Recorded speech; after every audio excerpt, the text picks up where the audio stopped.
এই মুহূর্তে ভারতের গণমাধ্যমে যে নামগুলো বারবার উঠে আসছে তার নাম থালাপতি বিজয় অন্যতম। অনেকেই তাকে একজন মুসলিম নেতা হিসেবে ভুলভাবে চিহ্নিত করেন। যদিও ইসলাম ধর্ম গ্রহণের বিষয়ে তার সম্পর্কে বিভিন্ন গুজব ছড়িয়েছে, তবে তা সঠিক নয়। এর মানে এই নয় যে ভারতের রাজনীতিতে মুসলিম নেতাদের প্রভাব কম। আজকের এই আলোচনায় আমরা জানব ভারতের এমন 5 জন প্রভাবশালী মুসলিম নেতাকে নিয়ে যারা তাদের কর্ম এবং শক্তিশালী নেতৃত্বের মাধ্যমে নিজেদের পরিচিতি তৈরি করেছেন। 1 নাম্বার, আসাদুদ্দিন ওয়াইসি।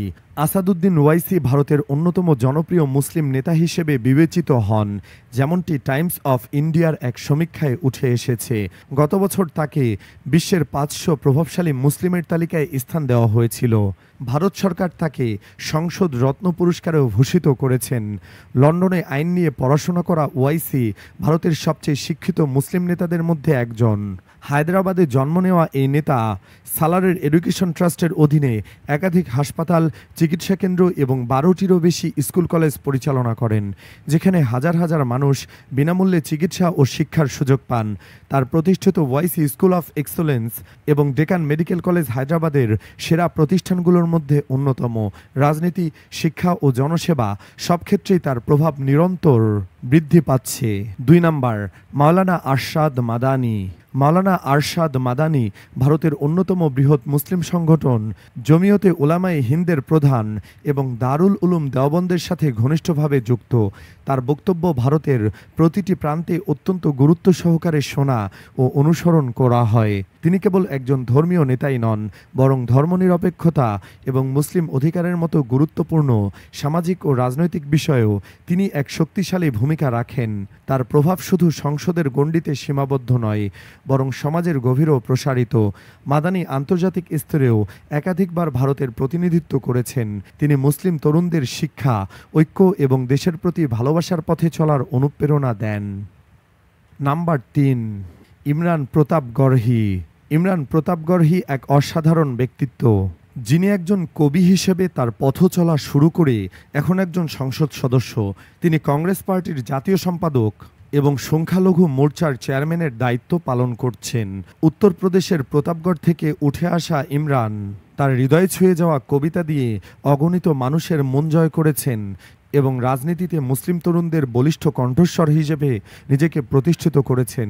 তার প্রতিটি বক্তব্য সামাজিক মাধ্যমে ব্যাপক জনপ্রিয়তা লাভ করে এবং তিনি যে কোনো বিষয়ে সাহসের সাথে মতামত দেন। শিক্ষিত মুসলিম তরুণদের রাজনীতিতে আরও বেশি যুক্ত করাই তার প্রধান লক্ষ্য। ইমরান আজ সংগ্রাম ও আশার প্রতীক হিসেবে পরিচিত। নাম্বার 4, ইকরা হাসান। ইকরা হাসান ভারতীয় রাজনীতিতে এক নতুন ধারার সূচনা করেছেন। মাত্র 30 বছর বয়সে উত্তরপ্রদেশ থেকে সবচেয়ে কম বয়সী মুসলিম নারী সংসদ হিসেবে নির্বাচিত হওয়া তার এক উল্লেখযোগ্য অর্জন। একজন আইপিএস অফিসারের মেয়ে ইকরা নিজেও আইন বিষয়ে উচ্চশিক্ষিত। তার আধুনিক চিন্তাভাবনা এবং নারীর ক্ষমতায়নের স্বপ্ন তাকে রাজনীতিতে আসতে অনুপ্রাণিত করেছে। সামাজিক যোগাযোগ মাধ্যমে সক্রিয় এই তরুণী বিভিন্ন বিষয়ে নির্ভয়ে কথা বলেন এবং বর্তমানে মুসলিম নারীদের জন্য তিনি একজন অনুপ্রেরণার উৎস। আজম খান সমাজবাদী পার্টির একজন বলিষ্ঠ ও অত্যন্ত প্রভাবশালী নেতৃত্ব। রামপুর অঞ্চলের সাথে তার সম্পর্ক এতটাই গভীর গ্রথিত যা একজন শাসকের তার রাজ্যের প্রতি থাকা গভীর অনুভূতির মতো। দীর্ঘ 4 দশকেরও বেশি সময়ের রাজনৈতিক অভিজ্ঞতা, 10 বার বিধায়ক নির্বাচিত হওয়া এবং মন্ত্রী হিসেবে দায়িত্ব পালন তাকে নিজ দলে এক বিশেষ অবস্থান এনে দিয়েছে। উত্তরপ্রদেশের রাজনৈতিক অঙ্গনে তাকে এক শক্তিশালী মুখ হিসেবে গণ্য করা হয়। সাম্প্রতিক সময়ে কিছু আইনি জটিলতা এবং কারাবাস তার প্রভাবকে কিছুটা হ্রাস করলেও আজ তার নাম উচ্চারিত হলে একজন তেজস্বী, প্রতিবাদী এবং স্পষ্টবাদী নেতার চিত্র মানসপটে ভেসে ওঠে।